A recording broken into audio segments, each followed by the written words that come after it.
This video is sponsored by Autolite, manufacturers of high-quality spark plugs since 1935. Visit Autolite.com for more information.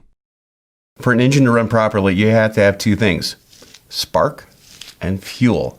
And they have to come into the combustion chamber at the right time. If they're either off time or not in the right proportion, well, you're going to get what's known as a misfire. When that misfire happens, well, the crankshaft slows down at a point where it's not expected to, and the ECM picks up on this. If you get a vehicle in your shop that is running a little rough and has misfire codes, make sure you're diagnosing the engine fully.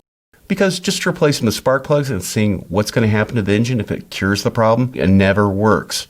You need to make sure what's going on inside the combustion chamber is correct for the vehicle.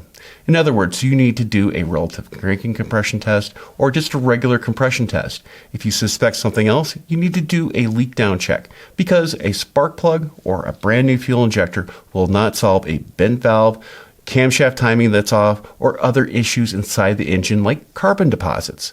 So as part of a diagnostic process in your shop, make sure that you understand why you're replacing a spark plug. Is it worn out? Is it past the interval? Is there other issues reading the spark plug that you see with your naked eye that may cause that misfire? Well, then replace it. But make sure you're diagnosing the vehicle fully before returning it to the customer or going down another diagnostic path. I'm Andrew Markell. Thank you very much.